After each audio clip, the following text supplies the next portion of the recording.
ሰላም እንደምን ቆያችሁልን? ክቡራንና ክቡራት የኬርታ ዓለም አቀፍ ድምፅ አድማጭ ተመልካቾቻችን፣ ይህ ትረካ በኬርታ አይመልም።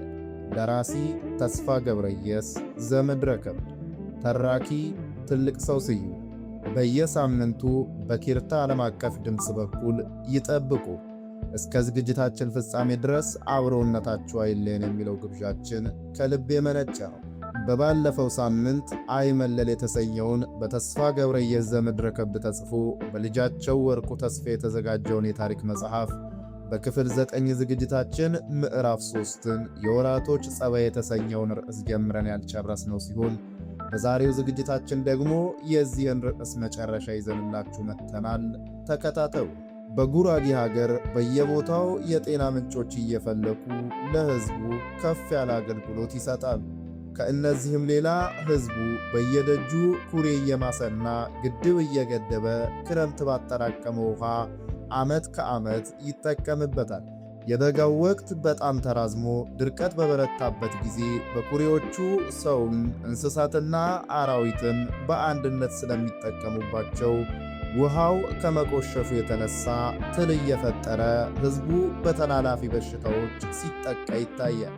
ጸበል ተብለው በቅዱሳት ስም ተሰይመው ተባርከው ሕሙማንን በመፈወስ ከሰዎች ሆድ ሕዋሳትን በማውጣት እብዶችን በማጨመት እንደ ተአምር የሚታዩ ጸበሎች ወይም ምንጮች ይገኛሉ። እነዚህ አስቀድሞ በውሃ ባሕሪነታቸው ብቻ ታውቀው ሕዝቡ ሲጠጣቸው ከቆየ በኋላ በጸበልነት በቅዱሳኑ ስም ሲሰየሙ ተአምራት መስራታቸው አብዛኛውን ሕዝብ ሲያስገርም ኖሯል። በሰሜን ምዕራብ ተጂና ወዲሶ የተባሉ ፍል ውሃዎች ሕሙማንን በመፈወስና ሰውነትን በማለዘብ የታወቁ ናቸው።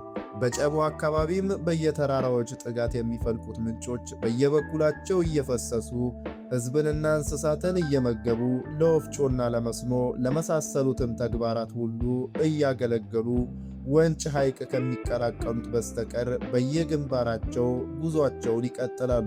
ከእነዚህም በስተቀር በየቦታው የረጉ ምንጮችና ኩሬዎች በብዛት ይገኛሉ። ጨቦ የተባለው ስፍራ አየሩም ሆነ ውሃው ከሌላው ክፍል የላቀ ባህሪ ያለው ይባላል። ይህም ለጨቦ ሕዝብ ብርታትና ጠንካራነት አስተዋጽኦ ማድረጉ ይነገርለታል። የጉራጌ ሀገር ውሃና አየር ለሰዎችና ለእንስሳት በመስማማቱ በደጋው ክፍል ከ100 እስከ 130 ዓመት ዕድሜ የሚቆዩ ሽማግሌዎች ይገኛሉ። ከአየሩ ጤናማነት የተነሳ ሕዝቡ ያገኘውን ተመግቦ ያገኘውን ውሃ ኩሬም ቢሆን ጠጥቶ ልብስ ሳያበዛ ታርዞም ቢሆን ጤናው የተሟላ ሆኖ ይገኛል። ሆኖም አንዳንድ ጊዜ ተስቦ የተባለው ተላላፊ በሽታ በደጋውና በቆላው ገብቶ ጉዳት ያደርሳል። አንድ ሰው ሲታመም ዘመዶቹ ሁሉ ተሰብስበው ያለ ተከላካይ መድኃኒት ሕመምተኛውን ከበው ለራሳቸው አስፈላጊውን ጥንቃቄ ሳያደርጉ የታመመውን በየተራ አንስተው አቅፈውና ደግፈው በፍጹም ርኅራኄ ስለሚያስታምሙት በሽታው እየተላለፈ ሲጎዳቸው ይታያል።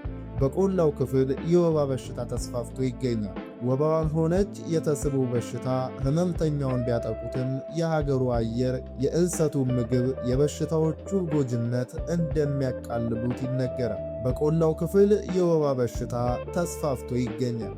ወባዋን ሆነች የተስቦ በሽታ ሕመምተኛውን ቢያጠቁትም የሀገሩ አየርና የእንሰቱ ምግብ የበሽታዎቹን ጎጅነት እንደሚያቃልሉት ይነገራል። ጨቦ ወረዳ ከሚገኘው ወንጭ ከተባለው ደሴትና ሐይቅ ሌላ ዝዋይና ላንጋኖ፣ ሆረ ቃሎ፣ ሆረ ሻላ የተባሉ ሐይቆች ሌሎችም ጭምር በጉራጌ ምስራቅ ተንጣለው ይገኛሉ። ከዝዋይና ከላንጋኖ በስተቀር በቀሩት ሐይቆች መካከል ለሰው መኖሪያ አመቺ የሆኑ ደሴቶች አይገኙባቸው።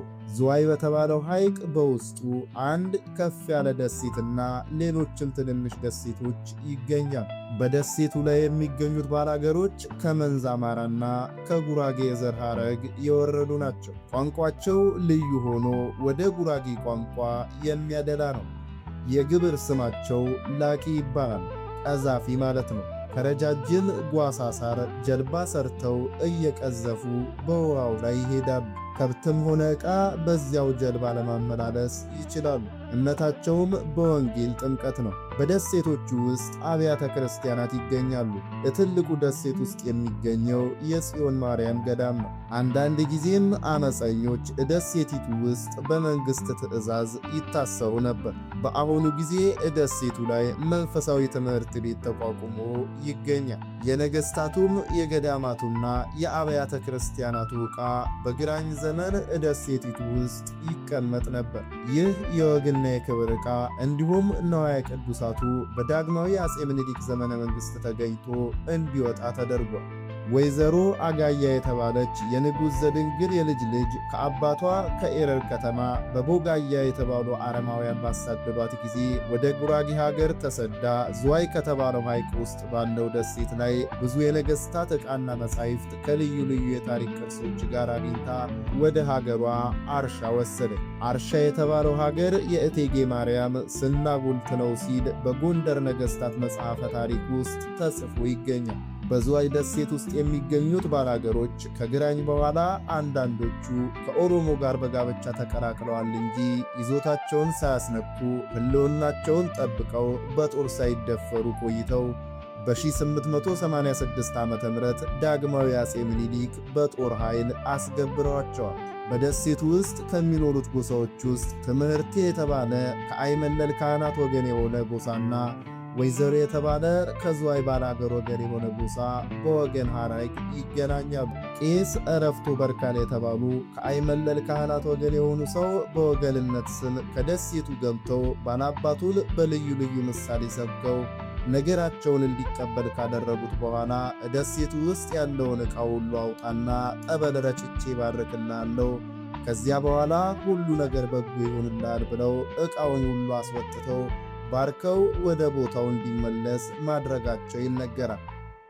ከዚያም በኋላ ካህኑ ከደሴቱ ወጥተው ወደ ዳግማዊ አጼ ምኒልክ በመሄድ ዕንቁ ባህሪ ዝዋይ ደሴት እንዲህና እንዲህ አድርጌ ያየው ብለው ነገሩ። ባላባቱ ደብቆትም እንደሆነ ወይም ከስርም የሌለ እንደሆነ እርግጡ አልታወቀም። ካህኑ ክብርን ፈላጊ በመሆናቸው የዋሹ አይመስልም። ይኸውም ዝዋይ ሐይቅና ቀጥለው የሚገኙት ሆረ ላንጋኖ፣ ሆረ ቃሎና ሆረ ሻና ሌሎቹም ጭምር ውሃቸው ቦሌ ወይም ጨውማ ናቸው። በሐይቆቹ ዳር የባላገሩ ከብት ሆራ ወይም አምቦ ይጠጣል። ቦሌ የተባለው የሚፈላው አፈር እየታፈሰ ለከብቶች ምግብ ይሆናል። በሐይቁ ውስጥ ብዙ ዓሣና ጉማሬ ሌሎችም ልዩ ልዩ ሕዋሳት ይርመሰመሳሉ። ልዩ ልዩ አሞሮችና ወፎች ዓሣና ትላትሎችን ሲያድሩ ይታያሉ። ዘንዶዎችና ትልልቅ እባቦች፣ እንስሳትና አራዊቶች ውሃውን ለመጠጣትና ቦሌውን ለመላስ ይመጣሉ። በሐይቆቹ ዳር አልፎ አልፎ የእሳት ገሞራና ጢስ የሚወጣባቸውና ፍል ውሃ የሚመነጭባቸው ስፍራዎች አሉ። ወንጭ የተባለው ሐይቅ በጨቡ ሀገር የቂርቆስ ገዳም የቆመበትን ደሴት ይዞ ይገኛል። ደሴት ውስጥ የሚገኙት ባላገሮች ክርስቲያኖች ናቸው። ሌላው የጉራጌ ሕዝብ በሙሉ እንደሚያደርገው ሁሉ እነሱም መስከረም 15 ቀን የቂርቆስ በዓልን አክብረው ይውላሉ። ወዲያው አያይዘው የመስቀልን በዓል ያደርጋሉ። የጉራጌ ብሔረሰብ ታሪክና ባህል የሚከተሉ መሆናቸው በጥቂቱም ቢሆን ይህንን ከመሳሰለው ማስታወሻ ለመረዳት ይቻላል። ክቡራንና ክቡራት የኪርታ ዓለም አቀፍ ድምፅ አድማጭ ተመልካቾቻችን ክፍል 10ን በዚሁ ያጠናቀቅን ሲሆን ሳምንት ምዕራፍ 4 የሕዝቡ አኗኗርና የመተዳደሪያ ሙያ የሚለውን ሰፊ ርዕስ ይዘን እንመጣለን። እስከዚያው ቸር ቆዩልን።